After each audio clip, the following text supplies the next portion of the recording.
ሰላም እንዴት ናችሁ? በያላችሁበት ከቢኤችቲቪ መልካም የረፍት ቀን እያሳለፋችሁ እንደሆነ ተስፋ አድርጋለሁኝ።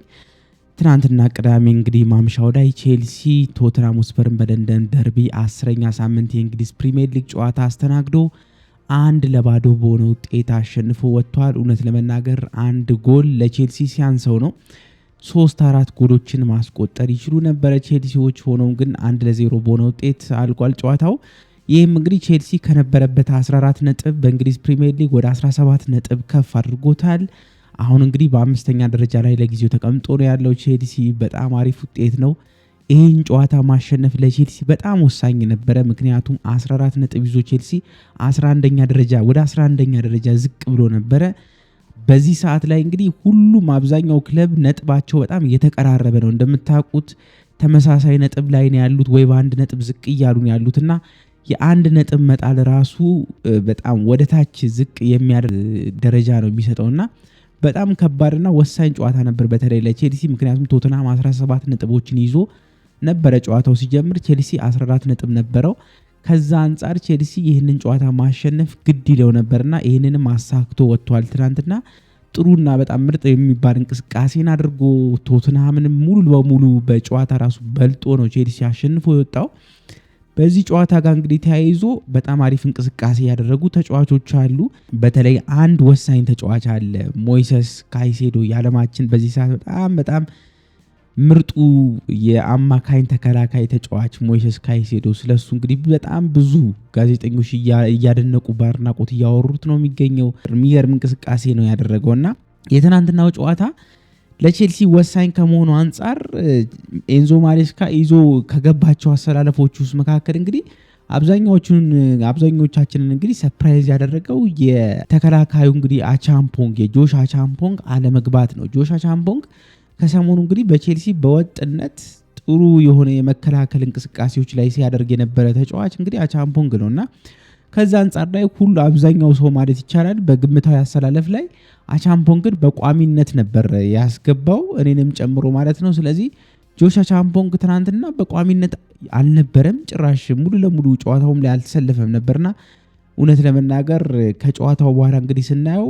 ኢንዞ ማሬስካ ትክክለኛ ውሳኔ እንደወሰኑ የሚያሳይ ነበርና በተለይ ትሬቨር ቻሎባ ግን የሚያሳየው እንቅስቃሴ በጣም ደካማ ስለነበር ከዚህ በፊት ለትናንትናው ጨዋታ እንግዲህ አይመረጥም ተብሎ ብዙ ሰው አስቦት ነበር። ሆኖም ግን ትሬቨር ቻሎባ በቋሚነት ጀምሮ ነበረ የተከላካይ መስመር ላይ። ቼልሲ ክሊንሺት ይዞ መውጣቱ ራሱ አስገራሚ ነው። የትናንትናው አብዛኛው እንግዲህ ሰው ቼልሲ ጎል ይቆጠርበታል ቢያንስ በጨዋታ ላይ እያንዳንዱ ጨዋታ ላይ ጎልማ ያስተናግዳል ተብሎ የታሰበበት ጨዋታ ነበር ቼልሲ እና የትናንትናው ጨዋታ ቼልሲ ጎል ሳይቆጠርበት በክሊንሺት እንግዲህ 1-0 በሆነ ጠባብ ውጤት ራሱ አሸንፎ መውጣቱ የሚገርም ነገር ነውና ቼልሲ የትናንትናውን ጨዋታ ማሸነፉ ወሳኝ ነበረ። ለኤንዞ ማሬስካ 50ኛ የቼልሲ ድላቸው ነው። እንግዲህ ቼልሲን ከተቀላቀሉ በኋላ ኤንዞ ማሬስካ በአሰልጣኝነት የትናንትናው የቶተንሃም ድል ለኤንዞ ማሬስካ 50ኛው የቼልሲ ድላቸው ሆኖ ተመዝግቧል። በጣም አሪፍ የሆነ ውጤት አላቸው በቼልሲ ይመስለኛል። 50ኛ ድል እንግዲህ በጣም ቀላል የሚባል አይደለም በአንድ ዓመት ውስጥና ጥሩ የሆነ እንቅስቃሴዎችን ማድረግ ችለዋል ቼልሲዎች። ጃኦ ፔድሮ ከብዙ ጨዋታዎች በኋላ ወደ 5 ጨዋታዎች ያለ ጎል ተጉዞ ነበረ። ጃኦ ፔድሮ እንግዲህ ከ5 ጨዋታዎች በኋላ ትናንትና የመጀመሪያ ጎሉን አስቆጥሯል ማለት ነው። በጣም የጎል ድርቅ መጥቶት ነበር ጃኦ ፔድሮ። እንደምታውቁ ሲጠየቅም እሱ ምንድን ያለው ይሄ ትናንትናው ግቡ እንግዲህ ጎሉ በጣም ያስፈልገኝ ነበር ነው ያለው። በጣም ያስፈልገኝ ነበር። ከሰሞኑ እንግዲህ እንደምታውቁት ጎሎችን እያስቆጠርኩኝ አልነበረም እና በጣም ይሄ ጎል ወሳኝ ነበር ለኔም ለቼልሲም በጣም የሚያስፈልግ ጎል ነበርና ጎሉን በማስቆጠር በጣም ደስተኛ ነኝ ሲል ነው የተናገረው ጃኦ ፔድሮ። በጣም ቆይቶ ነበረ ወደ 5 ጨዋታ ጎሎችን ሳያስቆጠር ራሱ በጣም እየተወቀሰ የነበረበት ሁኔታ ነበረ ጃኦ ፔድሮ። አሁን ሊያም ዴላፕ ከጉዳት ተመልሶ ከመምጣቱ ጋር ተያይዞ እንግዲህ ሞራል ይሰጠዋል ተብሎ ይጠበቃል። ምክንያቱም አሁን ፉክክሩ በደንብ እየጦፈ ይመጣል ብዬ አስባለሁ በዚህ በ9 ቁጥር ቦታ ላይ። ስለዚህ እንግዲህ እውነት ለመናገር ጃኦ ፔድሮ የትናንትናውን ጨዋታ ላይ አንድ ጎል አይደለም 4 ጎሎችን ማስቆጠር የሚችልበት ብዙ እድሎችን አግኝቶ ነበር። ከበረኛ ጋር ከአንዴም ሁለቴ ተገናኝቶ ነበረ። ለብቻው ዋን ቱ ዋን ተገናኝቶ እንግዲህ ስቷልና በጃኦ ፔድሮ የሚጠበቅ አልነበረም። ይሄንን እንግዲህ ኳሶችን መሳቱ ግን ምንድነው ካስቆጠረ ጎሎችን በጣም ብዙ ስለቆየ የራስ መተማመን ችግር ሊኖርበት ይችላል በዚህ ሰዓት ላይ። ስለዚህ አንድም ጎል ቢያስቆጥር ብዙ ቢስትም እንኳን ያው ኒኮላስ ጃክሰንን ያስታውሰናል። ትናንትና የሳታቸውን ኳሶች ስታዩት እንግዲህ ኒኮላስ ጃክሰንም እንደዚሁ የሳተ ነበረ ትንሽ የሚያስቸግረውና የጃኦ ፔድሮ ግን ብዙ ጊዜ እንግዲህ ጎል ካለማስቆጠር የተነሳ የመጣ ይመስለኛልና ከዚህ በኋላ ተሻሽሎ የሚቀርብ ይመስለኛል። ሌላው እንግዲህ በትናንትናው ጨዋታ ላይ ቶተንሃም በጣም ዝቅተኛው የሚባል እንግዲህ ኤክስጂ ኤክስፔክትድ ጎልስ ነው ያስመዘገቡት። ወደ ጎልነት ይቀየራሉ ተብለው ከተገመቱ ኳሶች 0.05 ኤክስጂ ነው ማስመዝገብ የቻለው ቶተንሃም እና ቼልሲ እንግዲህ ከ2.5 በላይ ኤክስጂ ነው ያስመዘገበው ትናንት። የቶተንሃም ግን 0.05 ማለት በጣም በቃ ምንም ኦልሞስት ምንም ዜሮ ማለት ይቻላል እና በጣም አስደንጋጭ ነበረ። ምንም አይነት የተለየ ሙከራም ሲያደርጉ አልነበረም። ሮበርት ሳንቼዝንም ደግሞ ሲፈትኑት አልታየምና በጣም የሚገርም ነበረ። በዚህ ጉዳይ ላይ ቼልሲ በደንብ አድርጎ እንደተከላከለ የሚያሳይ ነው። ከዛ ውጪ ግን የሮበርት ሳንቼዝም እንግዲህ የበረኛችን ሮበርት ሳንቼዝ እንቅስቃሴ 10 ከ10 የሚሰጠው ይመስለኛል የትናንት ነው። በተለይ ደግሞ ቼልሲ የአየር ላይ ኳስ ከሰሞኑ እየተቸገረ መሆኑ እናውቃለን። በጣም ችግር ላይ ነበረ። ጎሎችን እያስተናገደ እንደሆነ ይታወቃል ቼልሲ ከአየር ላይ ኳሶች። ትናንትና ግን ከማዕዘን ምት፣ ከቅጣት ምት፣ ከእጅ ውርወራ በረጅሙ ከሚሻገሩ ኳሶች ሮበርት ሳንቼዝ በደንብ አድርጎ በእጁ ሲቆጣጠራቸው ኳሶቹን አይተናልና የትናንትናው የሮበርት ሳንቼዝ እንቅስቃሴና ፐርፎርማንስ 10 ከ10 የሚሰጠው ነበር። ምንም አይነት ስህተት አልሰራም። በጣም በአሪፍ ሁኔታ ኳሶችን በደንብ አድርጎ ሲቆጣጠር አይተነዋል። የትናንትናው እንግዲህ የሮበርት ሳንቼዝ እንቅስቃሴ በደንብ ቼልሲ ክሊንሺት ይዞ እንዲወጣ ራሱ ካደረጉት መካከል አንዱ የሮበርት ሳንቼዝ እንቅስቃሴ ይመስለኛል። ሌላው በጨዋታው ላይ እንግዲህ እኔ የታዘብኩት የዳኛው በጣም ቼልሲን እየበደለ ነበረ ዳኛው። እውነት ለመናገር በተለይ የሪሲ ጄምስ ላይ የተፈጸመው ቤንታንኩር ሪሲ ጄምስ ላይ የፈጸመው ጥፋት በቀይ ካርድ ቀጥታ በቀይ ካርድ ያለምንም ክርክር የሚያስወጣ ነበረ። ዞሮ ግን በቢጫ ካርድ አልፈውታል ዳኛውና በጣም የሚያስገርም ነበር። እንደውም ሾክድ ሆኖ ነበረ ሪሲ ጄምስም ትሬቨር ቻሎባህም በጣም ተገርመው ሲከራከሩ ነበር። ዳኛው እንደውም ለምን ተከራከራችሁ በሚል ለሁለቱም የቢጫ ካርድን አሳይቷቸዋልና በጣም የሚያስገርም ነበር። ከጨዋታው በኋላ እንግዲህ ፑንዲቶችም እንግዲህ ሲናገሩ ጋዜጠኞችም ምድር ያሉት ምንም አይነት ክርክር የሌለው እንግዲህ ቢጫ ካርድ ሳይሆን ቀይ ካርድ ነበር መሰጠት የነበረበትና ቤንታንኩር እድለኛ ሆኖ ሜዳ ላይ መቆየት ችሎ ነበረ። እንደውም ቤንታንኩር በቀይ ካርድ ቢሰናበት ኖሮ ቼልሲ ከዚህም በላይ ጎሎችን በደንብ አዝንቦ መውጣት የሚችልበት ጨዋታ ነበርና ዳኛው ቶተንሃሞች እንግዲህ ትንሽዬ ጥፋት ሲሰራባቸው ቅጣት ምት ይሰጥ ነበረ። ብዙ ጊዜ ያቆም ነበር ጨዋታውን። የቼልሲ ግን የተወሰነ እንኳን ጥፋት ቢሰራበት ዝም በማለት ያልፉ ነበር ዳኛው። ዞሮ ግን ቼልሲ ያሸንፋል። ሆኖም ግን ሪሲ ጄምስ ደግሞ ቢጎዳ አስቡት እንግዲህ በጣም ናስቲ የተባለ በቃ አስቀያሚ የተባለ ጥፋት ነበር የሰራው ቤንታንኩር። አለመጎዳቱ ራሱ ሪሲ ጄምስ በጣም የሚያስገርም ነበረ። ግን በጨዋታው ላይ እንግዲህ ሪሲ ጄምስ መሀል ላይ ነው እንግዲህ የጀመረው። ባለፈው አንድ ጊዜ ማሎ ጉስቶን መሀል ላይ አድርጎ ሲያሰልፈው አይተናል። ትናንትና ደግሞ ሪሲ ጄምስን በመሀል ላይ እንግዲህ ከሞይሰስ ካይሴዶ ጋር አጣምሮት በተለይ ሞይሰስ ካይሴዶ በደንብ ተፍታቶ ወደፊት እንዲሄድ ኳሶችን በነፃነት እንዲያንሸራሽር የፈቀደለት ይመስለኛል። የሪሲ ጄምስ የመሀከል ላይ እንቅስቃሴ ከቅርብ ጊዜ ወዲህ እንግዲህ ሪሲ ጄምስ በብዛት ድሮ በሚታወቅበት የክንፍ ላይ እንግዲህ የተመላላሽ ተከላካይነቱን ትቶ ወደ መሀል ላይ አስገብተው እየተጠቀሙበት ነው ያለው ኤንዞ ማሬስካና በዚህም እንግዲህ ጥሩ እንቅስቃሴዎችን እያደረገ ነው ያለው ሪሲ ጄምስ። ብዙ ጉዳቶችን አቮይድ እያደረገ ነው ያለው።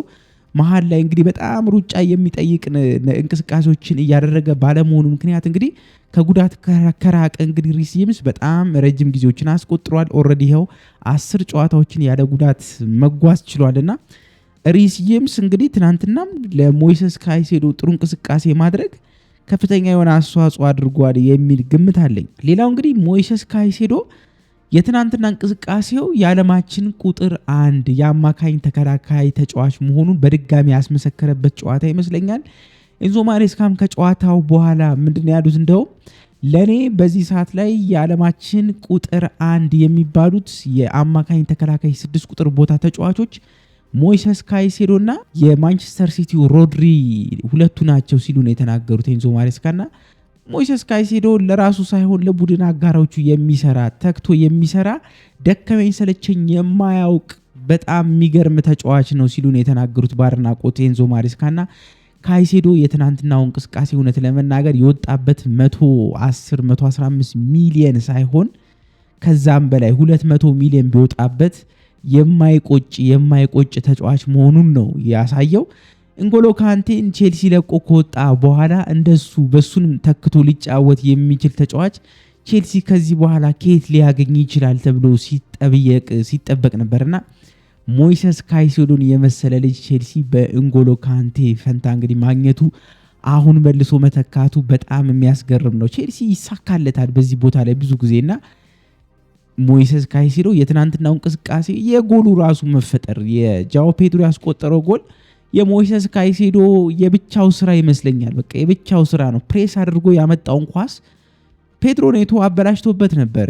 እንግዲህ ከዛ መልሶ ድጋሚ ነው እንግዲህ አሁን ፕሬስ አድርጎ ደከመኝ ሰለቸኝ ሳያቅ በጣም አስጨንቆ የተከላካይ ተጫዋቾችን አስጨንቆ ኳሱን ነጥቆ ነው ለጃኦ ፔድሮ መስጠትና አሲስት ማድረግ የቻለው ሞይሰስ ካይሴዶና በጣም ብዙ ጋዜጠኞች የስፖርት እንግዲህ ተመልካቾች ካይሴዶን በጣም እያደነቁት ነው ያለውና የትናንትናው የካይሴዶ እንቅስቃሴ በጣም አስደናቂ የሚባል ይመስለኛል።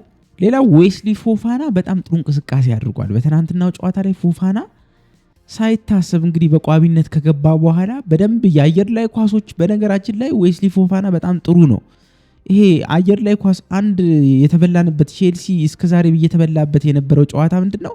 በአየር ላይ ኳሶችን ዲፌንድ ማድረግ አለመቻል ነው። በተለይ ትሬቨር ቻሎባ የአየር ላይ ኳስ ላይ ደካማ ነው። እነ ቶሱና ዳራቢዮ ረጅም ቢሆንም የአየር ላይ ኳስ ላይ ግን ደካማ ነው መከላከል ላይ። ዌስሊ ፎፋና ግን በዚህ ረገድ በጣም ጠንካራ ነበርና የትናንትናውን ጨዋታ ላይ ዌስሊ ፎፋና የአየር ላይ ኳሶችን ቼልሲ ምንም አይነት ክፍተት እንዳይኖረው በማድረግ በጣም ጥሩ የሆነ እንቅስቃሴን ማድረግ ችሏልና ዌስሊ ፎፋና በዚህ አቋሙ የሚቀጥል ከሆነና ጉዳት የማያስተናግድ ከሆነ ለቼልሲ በጣም ትልቅ እንቅስቃሴን ሊያደርጉ ይችላሉ ተብሎ ከሚገመቱ ዘንድሮ ትልቅ አስተዋጽኦ ምክንያቱም ቼልሲ በጉዳት ምክንያት ብዙ ተጫዋቾችን አጥቷል። የተከላካይ መስመሩ ሳስቶ ነው ያለውና ቼልሲ ውጤታማ እንዲሆን ተከላካዩ መጠንከር የግድ ይለዋል። ከዚህ አንጻር የዌስሊ ፎፋና እንቅስቃሴ ትናንትናው በዛ መቀጠል ያለበት ይመስለኛል። ጥሩ እንቅስቃሴ አድርጓል። ሌላው እንግዲህ በተከላካይ በኩል ላይ በጣም ጥሩ እንቅስቃሴ ያደረጉ ብዬ ትናንትና እንግዲህ አድናቆት የምሰጠው የማሎ ጉስቶ ነው። ማሎ ጉስቶ በጣም የሚገርም እንቅስቃሴ ነው ያደረገው ትናንትና። በነገራችን ላይ ልጁ ፍጥነት አለው። ማሎ ጉስቶ በጣም ተመልሶ ወደኋላ በፍጥነት ተመልሶ የመከላከል ችሎታ አለው። በፍጥነት ወደፊት ደግሞ ሮጦ የመሄድ ችሎታ አለውና ማሎ ጉስቶ ትናንትና ኳስም አላሳሳተም። ከሰሞኑ ኳስ ያሳስት ነበር ማሎ ጉስቶ ሲሰጥ።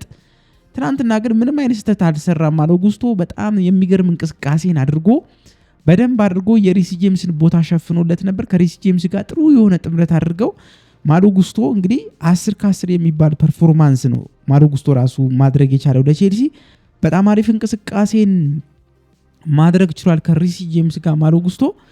ሌላው እንግዲህ ትናንትና ጨዋታው ፊዚካሊ ከመሆኑ አንጻር ይሄ በጣም ግፊያ ፊዚካሊቲ ከመብዛቱ አንጻር ስቲቫኦ አለመግባቱ ቅር የሚያሰኝ አይመስለኝም። ስቲቫኦ ትንሽ ፊዚካል የሚጎለው ተጫዋች ስለሆነ የትናንትናው ጨዋታ ደግሞ በጣም ፊዚካል የበዛበት ጨዋታ ነበር። ግፊያዎች የበዙበት ጨዋታ ነበር። ፋውሎች የበዙበት ብዙ መቆራረጦች የነበሩት ጨዋታ ነበርና ከዛ አንጻር ስቲቫኦ አለመግባቱም ትክክለኛ ውሳኔ ይመስለኛል። በኤንዞ ማሬስካ በኩል ፔድሮ ኔቶ ማስገባታቸው ፔድሮ ኔቶ ወደ ኋላ ተመልሶ የመከላከል ቢያንስ ግፊያዎችን በደንብ አድርጎ የመቋቋም ችሎታ አለውና ከዛ አንጻር ትክክለኛ ውሳኔ ወሰኑ ይመስለኛል። ኤንዞ ማሬስካ ትናንትና ማኔጅ ያደረጉበት መንገድም ሊደነቅ ይገባል። ኤንዞ ማሬስካ ጥሩ የሆነ እንቅስቃሴ እሳቸውም እንግዲህ አድርገዋል። እንግዲህ ተጫዋቾችን ሲቀይሩ ተጫዋቾችን ሲያስገቡ ያደረጉበት ሁኔታ ታክቲካቸው በጣም ስፖቶን አድርገው እንግዲህ ውጤት አምጥቶላቸዋል። አሁን ጥያቄው ቼልሲ በዚህ በወሳኝ የሆነ ወጥነት አቋም ይቀጥላሉ ወይ የሚለው ነገር ነው ጥያቄ ሁላችንም ላይ ያደረውና ቼልሲ 5 ጨዋታዎችን በተከታታይ ማሸነፍ ይችላሉ ወይ? ከዚህ በፊትም ሊቨርፑልን ቼልሲ እንግዲህ ባለፈው እንደምታውቁት አሸንፎ ከዛ በኋላ ይሄንን ማስቀጠል ይችላሉ ወይ በተከታታይነት ተብሎ ሲጠበቅ ባልታሰበ ሁኔታ በስታንፎርድ ብሪጅ በሰንደርላንድ ተሸንፎ ነው የወጣውና አሁን ቀጣይ ከወልቭስ ጋር ነው ቼልሲ እንግዲህ ግጥሚያውን የሚያደርገው ከወልቭስ ጋር ነው። ከወልቭስ ጋር በሚያደርገው እንግዲህ ግጥሚያ ላይ ቼልሲ በካርሊንግ ካፕ ወልቭስን ገጥሞ ያደረገውን እንቅስቃሴ ማሳየት ያለበት አይመስለኝም። በደንብ አሳምኖ ደካማው ወልቭስ እንግዲህ ወልቭስ 4 ነጥብ ነው ያለው። ትናንትናም 3-0 በሆነ ውጤት ተሸንፎ ወጥቷል። ይሄንን ክለብ የግድ ማሸነፍ ይኖርበታል። ቼልሲ ወጥነት የሆነ አቋም ማሳየት አለበት የሚል ግምት አለኝ። ሊያም ዴላፕም ወደ ጨዋታው ይመለሳል ከቅጣት መልስ። ስለዚህ ቼልሲ እንግዲህ አሪፍ ነገሮች ነው ከዚህ በኋላ ይገጥሙታል ብዬ ማስበው። ኮል ፓልመርም ከጉዳቱ እያገገመ ነው ያለው። የመመለሻ ጊዜው በጣም ቅርብ ሆኗል የኮል ፓልመርም። ከዛ አንጻር ጥሩ የሆኑ እንቅስቃሴዎችን ቼልሲ ሊያደርግ ይችላል በሚመጡት ጨዋታዎች ላይ የሚል ግምት አለኝ። አሁን እንግዲህ ቼልሲ ከቶፕ 6 ክለቦች ጋር የተወሰኑትን ጨዋታዎች እንግዲህ አድርጎ ውጤቶችንም ሰብስቦ እንግዲህ እያጠናቀቀ ነው ያለው። ኦልሬዲ ከሊቨርፑል ጨርሷል፣ ከማንቸስተር ዩናይትድ ጨርሷል፣ ከቶተንሃም ጨርሷል። የሚቀሩት ክለቦች እንግዲህ አርሰናል፣ ሲቲ እና ምናልባትም ደግሞ ኒውካስል ዩናይትድ ናቸውና ከዛ አንጻር ቼልሲ ጥሩ የሆነ እንቅስቃሴዎችን ከዚህ በኋላ ለማድረግ እድሎች አሉት የሚል ግምት አለኝ። እናንተስ የትናንትናውን ጨዋታ እንዴት አያችሁት? የቼልሲ እንቅስቃሴ የሚያስደስት ነበረ? እንግዲህ አሪፍ የሆነ እንቅስቃሴን አድርጓል የምትሉት ተጫዋች ማን ነው? ሞይሰስ ካይሴዶ የጨዋታው ኮከብ ተብሎ ተመርጧልና የሚገባው ይመስለኛል። በጣም እድለኛ የሆነ ይመስለኛል ቼልሲ በሞይሰስ ካይሴዶ አይደለም 120 ከዛም በላይ ቢከፈልበት ይገባዋል የሚያስብል እንቅስቃሴ የሚያደርግ ተጫዋች ነውና ከዛ አንጻር የሞይሰስ ካይሴዶ አድናቆት የሚገባ ይመስለኛል። በተረፈ እንግዲህ መልካም ጊዜ መልካም የረፍት ቀን እንዲሆንላችሁ እመኛለሁ። ለቻናሉ ግን አዲስ ይሆናችሁ ሰብስክራይብ ማድረጋችሁን እንዳትረሱ፣ ሼር አድርጉት፣ ላይክ አድርጉት፣ የደወል ምልክቷን መጫናችሁን እንዳትረሱ። መልካም ጊዜ እንዲሆንላችሁ ተመኘሁኝ። ቻው።